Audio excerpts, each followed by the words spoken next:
하나님의 기도가 축적될 때 더 강하게 역사하십니다. 우리가 경험하는 삶의 원리 중에 하나가 축적의 원리입니다. 무엇인지 이렇게 쌓이게 되면 그것이 드러나게 되죠. 축적이 되면 변화가 일어납니다. 많아지면 변화가 일어납니다. 축적이 되면 돌파가 일어납니다. 물이 이렇게 가다가 막히면 기다리잖아요. 물이 쌓이면 이렇게 돌파가 나타나는 것을 보게 됩니다. 선과 악도 쌓이게 되면 어느 시점에서 엄청난 결과를 초래하게 됩니다. 저는 개인적으로 기도가 축적되는 것을 경험했고요. 또 선행도 축적이 된다는 것을 경험을 했습니다. 성경 자세히 보시면 일정한 양이 찰 때 변화가 나타나죠. 나만 장군이 나병에 걸렸는데 요단강에 들어가서 7번 몸을 씻으라고 엘리사가 명합니다. 근데 놀라운 사실은 6번째 들어갔다 나왔을 때 병이 나는 것이 아니라 7번을 채웠을 때 병이 났죠.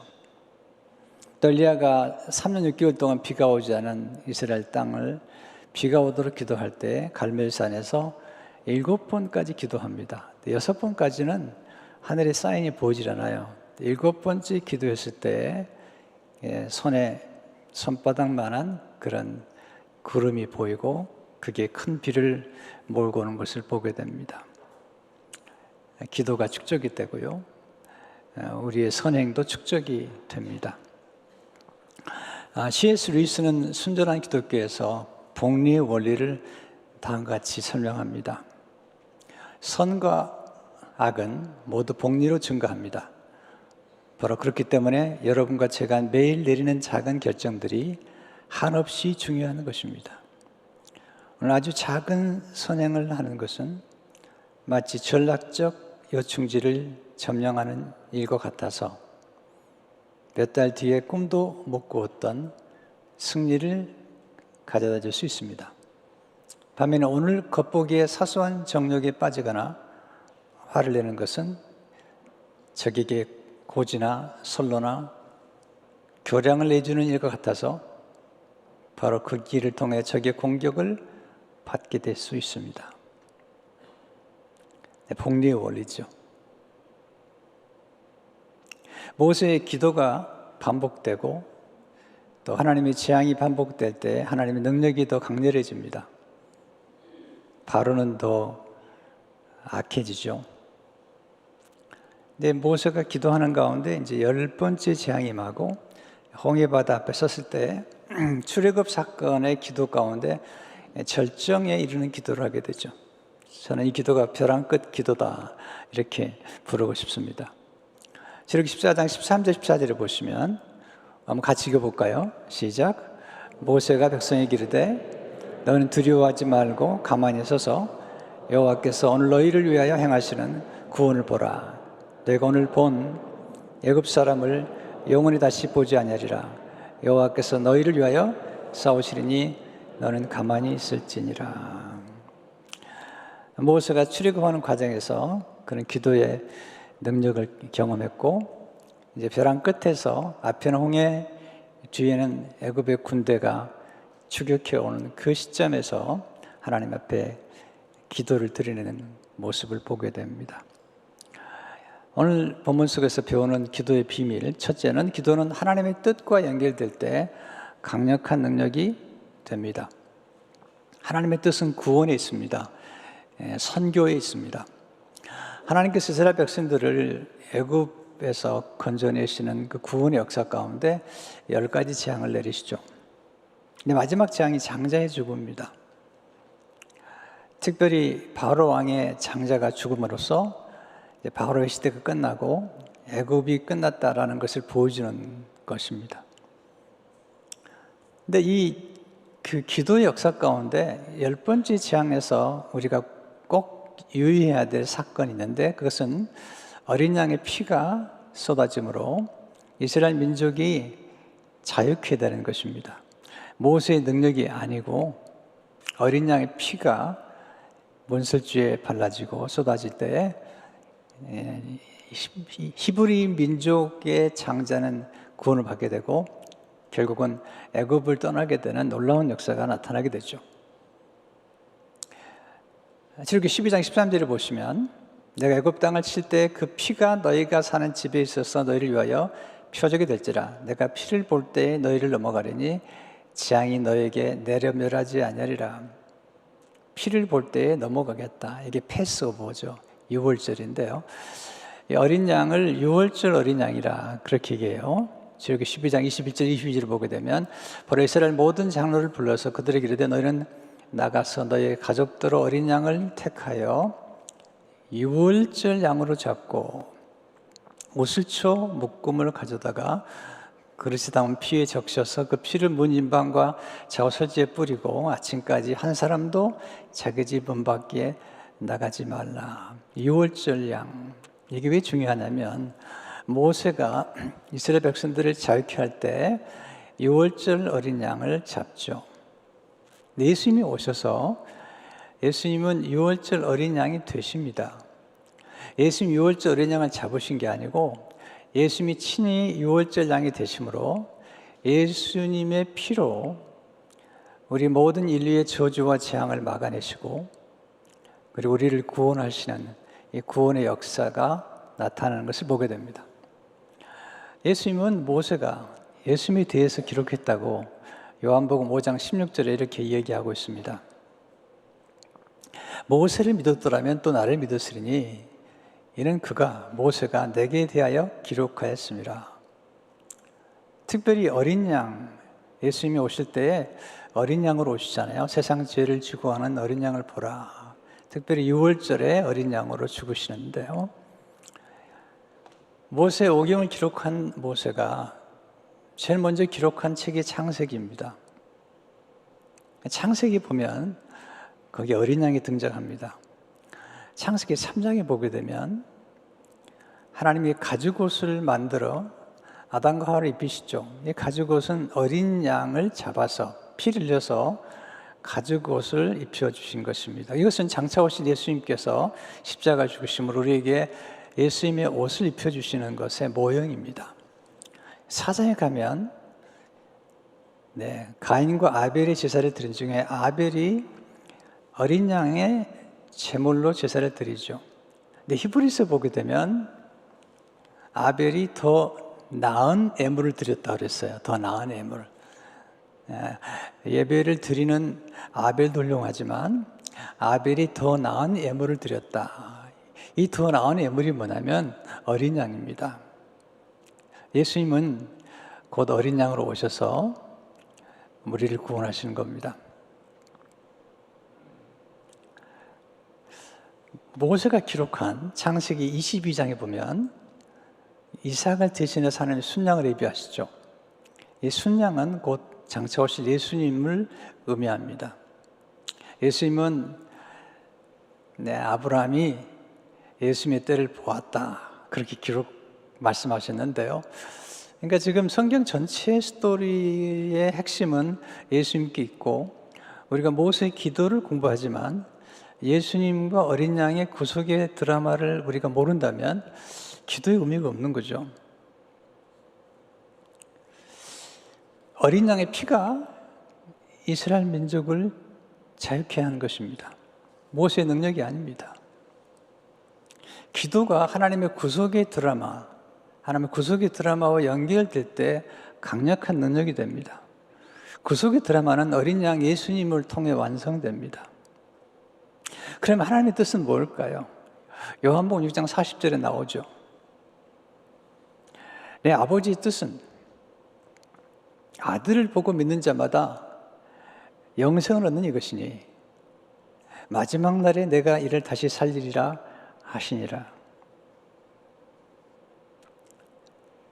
모세는 이스라엘 민족만 구원했습니다. 예수님은 예수 그리스도를 믿는 자마다 구원을 하게 되고 예수님의 구원은 전 인류를 향한 구원인 것입니다. 그다음에 하나님의 궁극적인 뜻은 영혼 구원과 선교에 있습니다. 곧 전도와 선교에 있습니다. 그러니까 우리가 기도할 때 가장 하나님이 기뻐하시고 강력하게 역사하는 기도는 우리 기도가 영혼을 구원하는 것과 제자를 삼는 것과 선교와 연결될 때 가장 강력한 능력이 나타난다는 것을 알게 됩니다. 근데 바로 그 예수님이 오셔서 우리에게 능력을 보여주시고 예수님의 이름으로 우리 기도하라고 요한복음 14장 14절에서 말씀하시죠. 내 이름으로 무엇인지 내게 구하면 내가 행하리라. 자, 우리가 기도할 때 모세처럼 기도해야 되는데 그 뭐냐면 하나님의 궁극적인 관심은 구원에 있다는 것, 그리고 예수님이 이 땅에 오셔서 우리를 구원하시는 일을 위해서 십자가에 죽으신 것입니다. 그럼 우리의 모든 관심은 항상 영혼을 구원하는 일에 초점을 맞춰야 되고, 그리고 선교에 초점을 맞출 때 우리의 기도가 놀라운 힘을 발휘하게 되는 것입니다. 두 번째, 기도는 벼랑 끝에서 비상하게 만드는 능력입니다. 자, 오늘 본문에서 배우는 또 교훈은 첫째로 하나님은 가끔 우리를 벼랑 끝으로 인도하십니다. 이스라엘 백성들이 출애굽을 했을 때 그들이 머무는 장소가 벼랑 끝이죠. 하나님은 그렇게 인도하세요. 출애굽 14장 1절 2절을 보시면 여호와께서 모세에게 말씀하여 이르시되 이스라엘 자손에게 명령하여 돌이켜 바다와 믹돌 사이에 비하이롯 앞 곧 바알스본 맞은편 바닷가에 장막을 치게 하라. 바닷가에 장막을 쳤어요. 근데 그렇게 말씀하세요.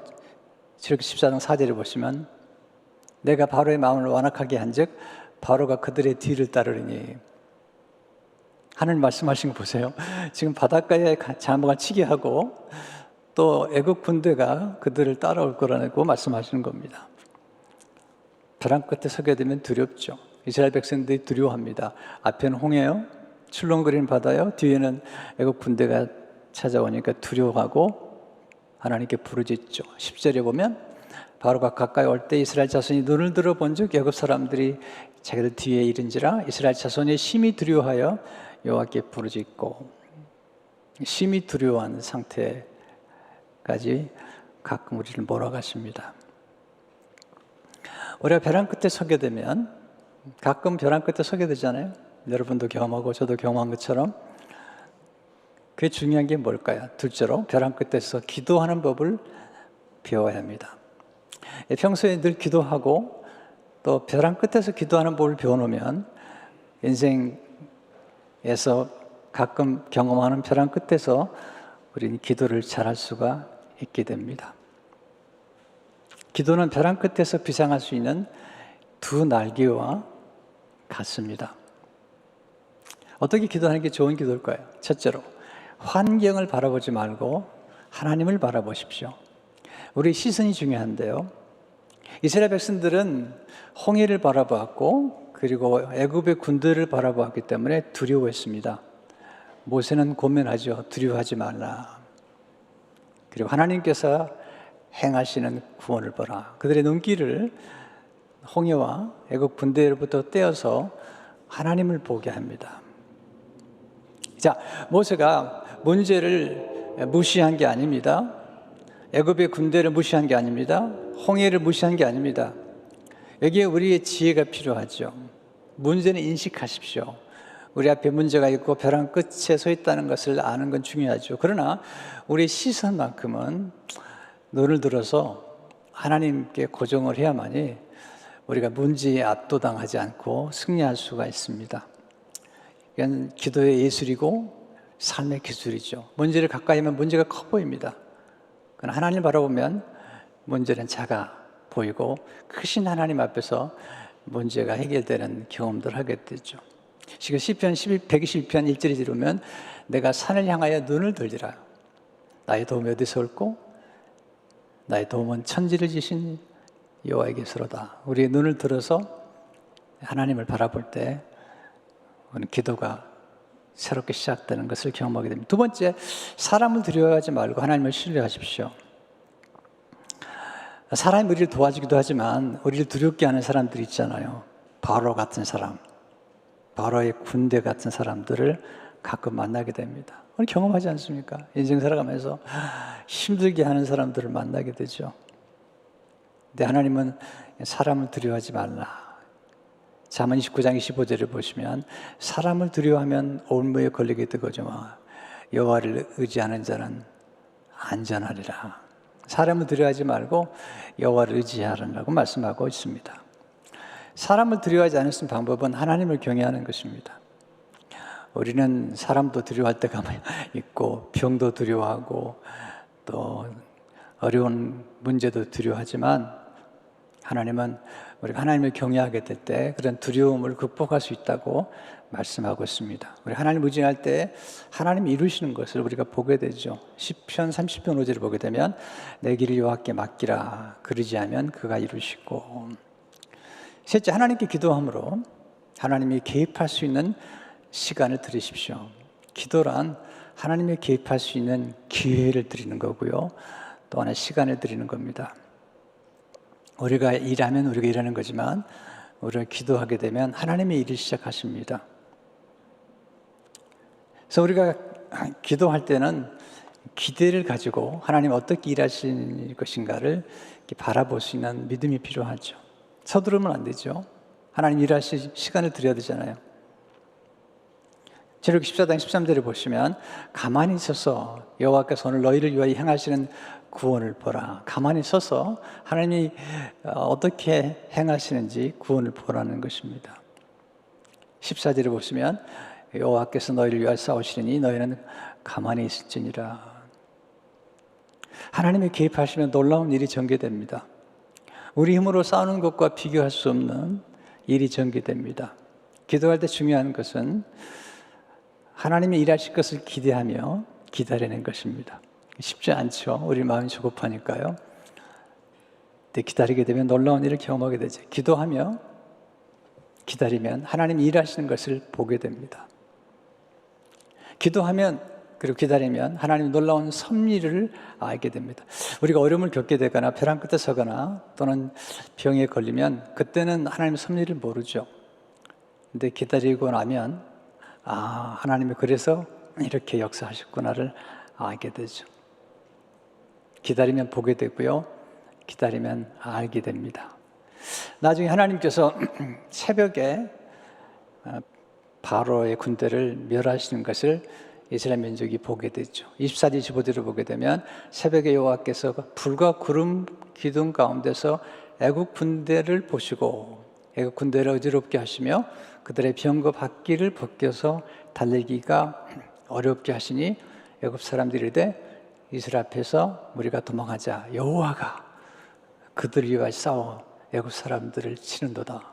모세의 기도대로 모세의 말대로 하나님이 애굽 사람들을 치신 것입니다. 우리가 기도하게 되면 하나님이 개입을 하시고 또 하나님이 개입하시게 되면 놀라운 일들이 전개가 됩니다. 네, 이제 벼랑 끝에서 어떻게 하나님의 영광을 드러낼 것인가를 생각하십시오. 하나님 영광은 하나님의 빛이죠.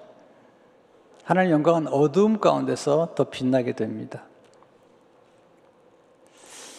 하나님의 영광은 우리의 고난 가운데 우리가 벼랑 끝에 섰을 때 더 드러나게 됩니다. 우리가 어려움을 당하게 되면 굉장히 좌절할 때도 많고요. 낙심을 하게 되죠. 근데 우리가 어려움을 만났을 때 우리가 어떤 자세를 가지고 어려움을 통과할 것인가 중요한데 우리가 어려움을 만났을 때 우리 마음속에 이 어려움을 통해서 하나님께 영광을 돌려야 되겠다라고 우리 마음에 결심을 하게 되면 우리의 상황이 좀 달라집니다.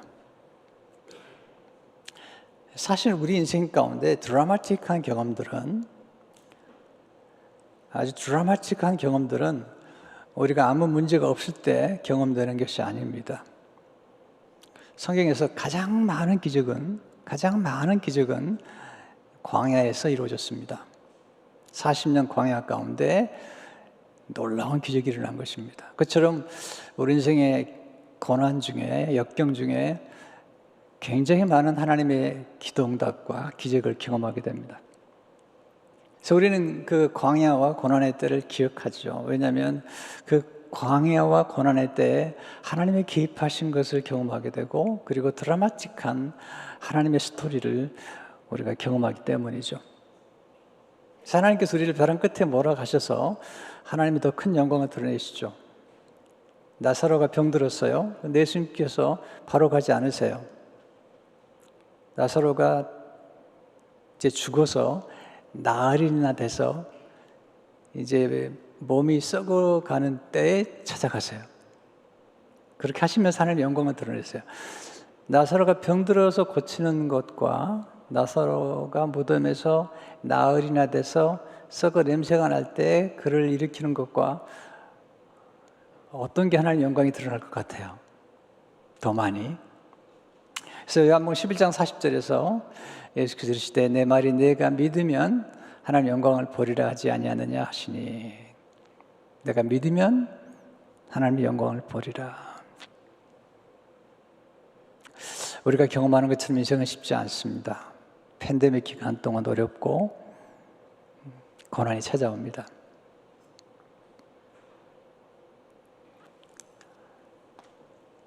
우리 생애를 돌이켜보면요, 고난이 찾아왔을 때 간증이 생깁니다.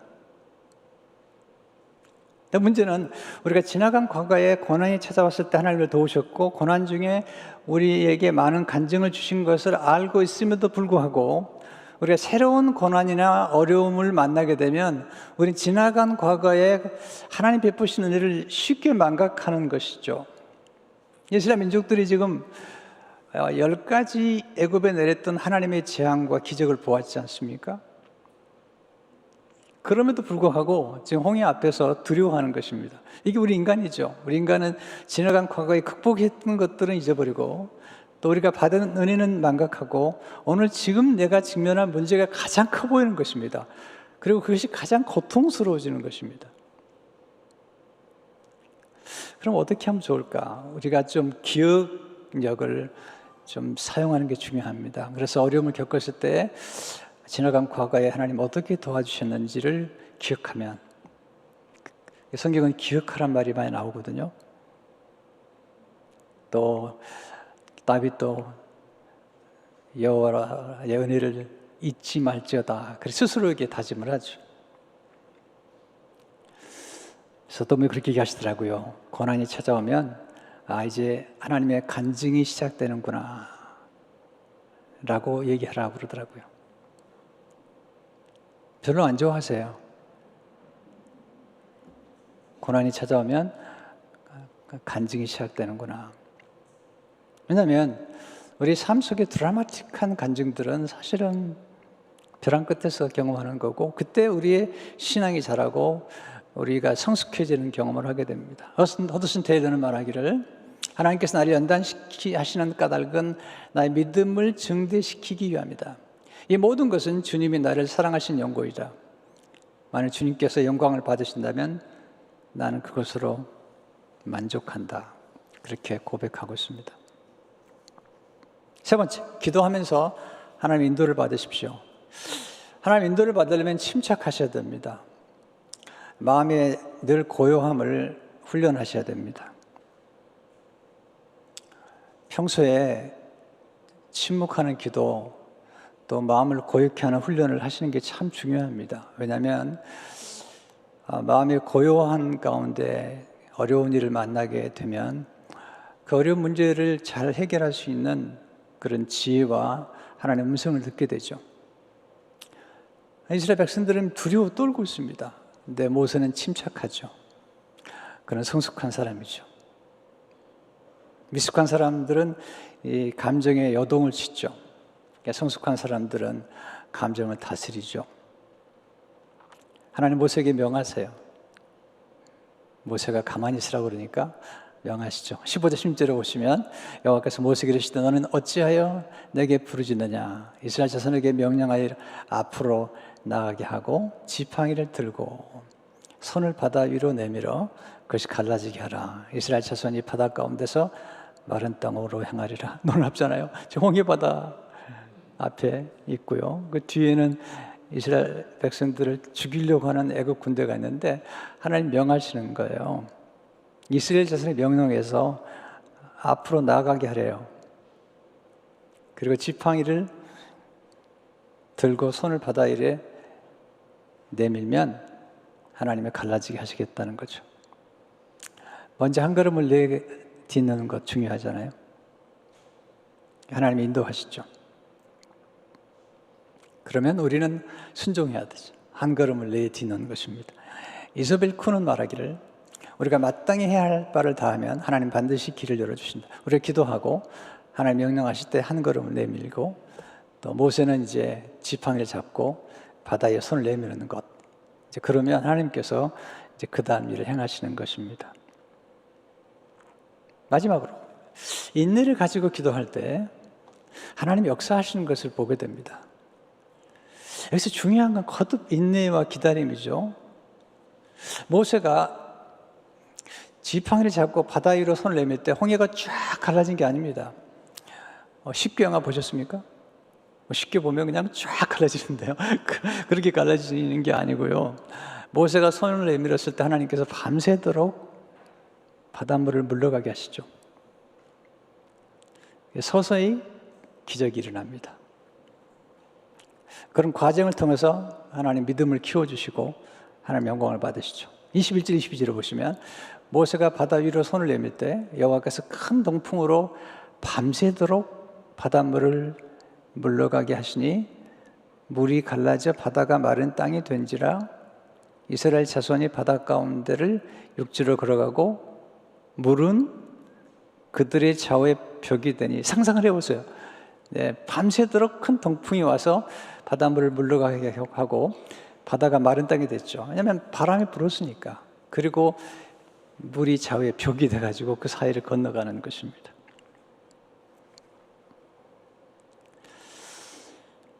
하나님은 우리가 기도할 때 순식간에 쫙 해결해 주시면 좋을 텐데 그렇지 않고 서서히 하나님의 영광을 드러내신 것을 보게 됩니다. 우리가 기도할 때, 우리가 기도하고 기다릴 때 하나님이 우리가 전혀 생각하지 못했던 길을 보여주세요. 이스라엘 민족들이 아무도 홍해가 갈라질 거라고 생각은 못했어요. 그리고 홍해에 길이 있을 거라고는 생각하지 못했어요. 기도하니까 하나님이 길을 보여주신 것입니다. 하나님 우리를 한 걸음 한 걸음 인도하시죠. 하나님 말씀으로 시편 119편 109절 보면 주의 말씀은 내 발의 등이요 내 길의 빛이니이다. 벼랑 끝에 섰을 때 기도를 많이 하게 됩니다. 근데 제가 경험했던 것은 뭐냐면 벼랑 끝에 섰을 때 아무도 생각하지 못했던, 저도 생각하지 못하고 아무도 생각하지 못했던 아이디어를 하나님이 보여주시는 것들을 경험했습니다. 그 중에 하나가 이제 우리가 교회를 건축하고 이제 마지막 이제 융자 관계되는 것들이 직면했을 때 정말 길이 보이지 않았습니다. 네, 우리가 건축하려고 땅을 열어보니까 땅에 쓰레기가 많아가지고 4,000추럭을 밖으로 갖다 버렸습니다. 한 추럭 버릴 때마다 500불씩입니다. 근데 그 4,000추럭뿐만 아니라 또 가져오는데 또 300불씩 들어갑니다. 엄청난 일입니다. 생각하지 못했던 일입니다. 그런 경험들, 또 그런 것들이 쌓여서 이제 융자 문제가 직면해 있는데 밤에 기도했습니다. 하나님, 어떻게 하면 좋죠? 새벽에 딱 기도하는데 하나님이 아이디어를 주시더라고요.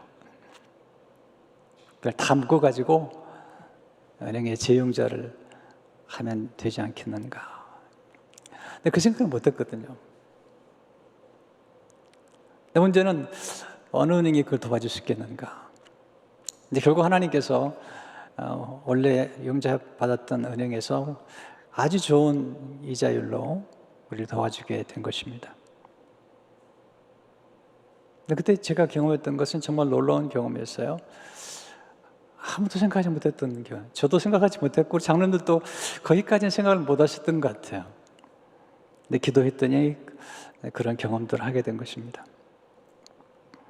예를 들었습니다마는 하나님께서 우리를 가끔 벼랑 끝에서 역사하실 때 그 생각하지 못했던 놀라운 일을 보여주시죠. 다니엘이 벼랑 끝에 몇 번 서는데요.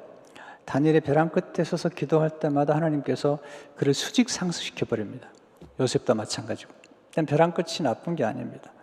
벼랑 끝에서 우리가 경험할 수 없었던 이 비상하는 경험, 그리고 이전에 한 번도 경험하지 못했던 하나님의 기적, 하나님의 영광을 보게 됩니다. 하나님 십자가에서 새 길을 보여주시죠.